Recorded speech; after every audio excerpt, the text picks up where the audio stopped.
All right, again, I have Mark Upton from the Coaching Science Manager from EIS joining me today. Thanks, Mark.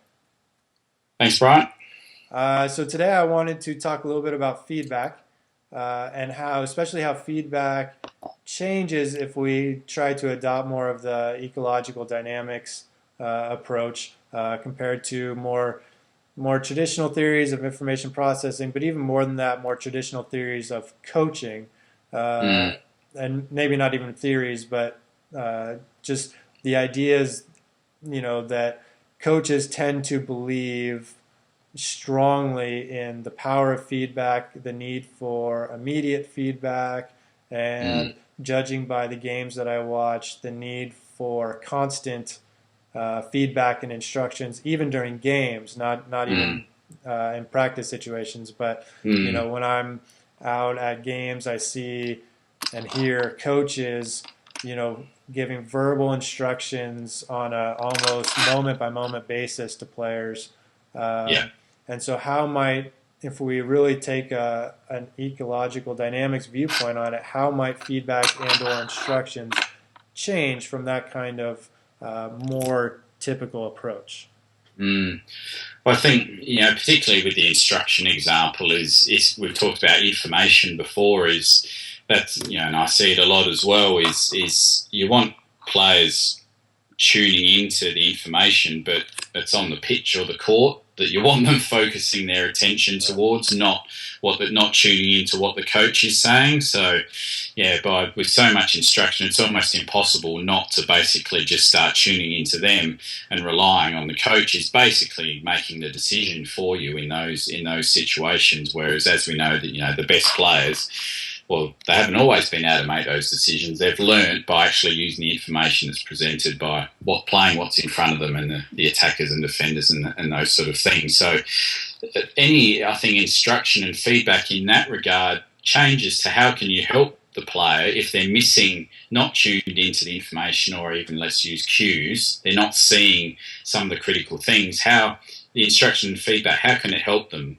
to tune into that? As simple as, if we lose possession, maybe we need to look in behind us or check our shoulders, for example, to see if anyone's in behind that needs to be covered. So that instruction in that case could, along those lines, I think is helping, a player's perceptual skill, but it's not telling them what to do. And it's players aren't then using the coach as the crutch or the key determinant then to be able to make decisions and adapt, in the moment. Because ultimately, when you have to adapt in milliseconds, it's too slow to be Right. using the coach. And obviously, as we know, most times anyway, you can't hear him, particularly up as you go up the levels and play in front of 80,000 people and all that sort of thing. Uh, so yesterday I had this discussion with a coach. I kind of mentioned this that the coaches were just instruction, instruction, instruction, instruction, Mm, and the coach never sat down. He never stopped talking the entire time. mm, And the argument was, well, I need to tell them where they should be positioned.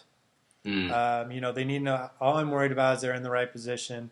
And so my argument or my response was, but if you're constantly telling them what position they need to be in this game, mm, then they're going to start to rely on you for the next game.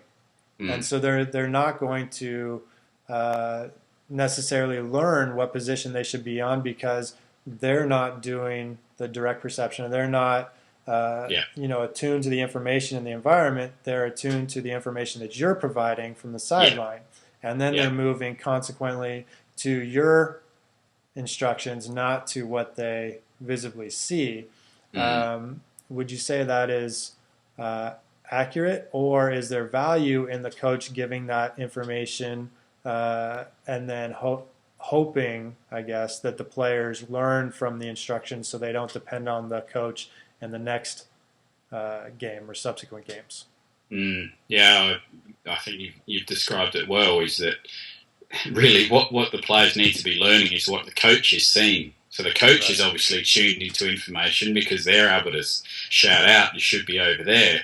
So that's what you need the player to learn. And I guess that's what we're saying is actually where does the verbal instruction come in? Well, if it can help the player to see what the coach sees, that is potentially more effective coaching if there's going to be a verbal intervention involved. So, yeah, definitely. And even within, as we know, within sort of positioning, which is sort of quite general, there's all sorts of subtleties, isn't there, in a team game? Saying half a step to the left or the right at a certain moment, again, changes what maybe is if we're defending, what's afforded to an attacker.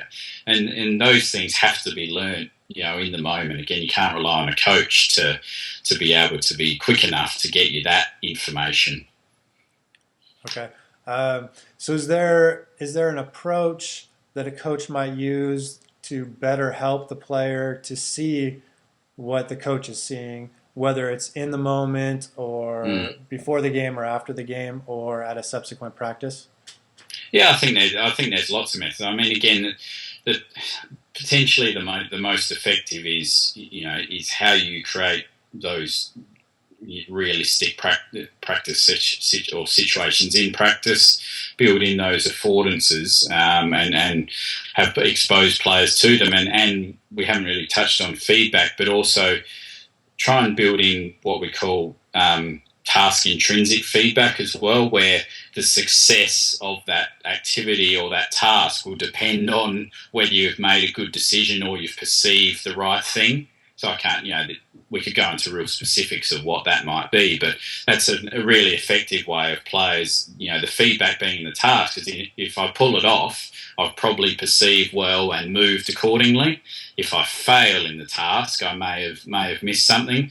But again, I still think then there's lots of ways off the court, whether it's, a player come and stand with a coach and see what he's seeing, like watch a bit of a game, and then the coach can be saying, this is right here, this is what I'm looking for, this is where I'm looking, and what did you see, this is what I saw. I think there's still lots of methods to complement and augment it, but the actual on pitch, on court practice and the doing of it is where the quality happens, I think, in terms of learning. Is it possible to get a example of creating a task where that becomes the feedback that kind of teaches that decision? Or well, I think probably an obvious one, like say more at a collective level of team defending, is we want to stop penetration. So you might simply be playing a smaller area game where purely our job as defenders is to stop the opposition penetrating or getting through to the other end, and that may be entirely, or it may be within a certain time. So for at least 10 or 15 seconds, we need to stop them getting over their end line. And again, through trial and error, if this is younger players in particular, they'll start to work out, how to cover, how to close gaps, how to move in a more coordinated fashion. So it's sort of tying that task outcome closely to the thing you're trying to work on. Okay, awesome. And in terms of feedback then, is it kind of the same idea, or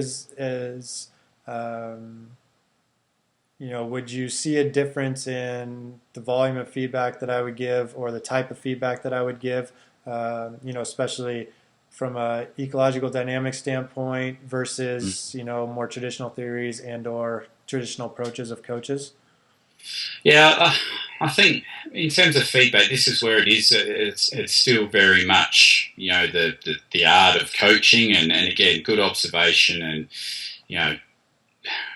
again, I don't think there's necessarily the best way to do feedback. There's lots of concepts about bandwidth feedback and summary, and personally, what I like is much more of a player-centered approach as well, is self-selected feedback. So actually, I don't give feedback unless the athlete seeks it out from me.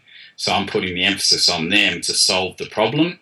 But if they feel that they're trying to figure it out and they want some input from me or feedback, they come and ask from me, which I really like the dynamic that creates a really good level of engagement, whereas often coaches giving feedback and players just aren't even listening. So there's lots of different ways feedback can be done. Questioning in a way is is a different type of feedback or a way of getting to feeding back, why and how something happened as well. So yeah, it's a big topic. In terms of the self-selective feedback, do you use that with athletes of all ages, or is that something kind of reserved more for mature athletes? And is there a way? Because I know some of the criticism of quieter coaches is they're not doing anything. So Mm, if my athlete makes a mistake and I don't say anything, mm, I'm not doing anything. I'm not doing my yeah, job, if you will. Whereas I could be seen as, well, I'm allowing the player to figure out uh, where they made the mistake and make the change themselves before yeah, I offer feedback or try to correct what they're doing. Um, yeah. so I guess that was two questions: is the self-selective feedback more for all players, or for more mature players? And then the second, I guess, is a little bit, which may be somewhat a cultural question, is Mm, if you're viewed, whether by your players or by their parents or by your boss, as mm, uh, maybe not doing anything because you're allowing them the opportunity to learn on their own. How mm. can you reconcile the desire to give them those learning opportunities with the need to prove your coaching, if you will? Yeah, that second one we might leave because I think that's again the basis of a pretty long conversation. And a lot of my challenges in my sort of well, not day-to-day work, but quite often when we go and work with coaches or clubs, it's this cultural challenging the culture of how it's always been done is a real challenge. I think quickly on that one, what I hear most coaches saying is effective, and again, personally, is just at the start of a season or whether just be upfront about your philosophy about this is how I'm going to coach, this is why. So this is where, something like this, the more actual understanding of the theory and some of the research you have that you can interject into that. You don't want to, parents and administrators would quickly drown Right. if you throw too much theory, but just interjecting a little bit that sort of gives the impression, I've looked into this and I sort of, Yeah. know what I'm doing in a way, but just trying to communicate that as early as you can in a season or with a new team, I think is really important, and just being open with it. Back to the first one about ages, I mean, I wouldn't put a limit on, how young is too young. I think, we're shocking for that in the school and education system, obviously, is just for kids to sort of figure things out on their own. What I am looking for as a coach, I guess that cue for me is if they are repeating the same mistake. So you want exploration. So if they're making mistakes, but they're making them in lots of different ways, that's Right. fine for me still.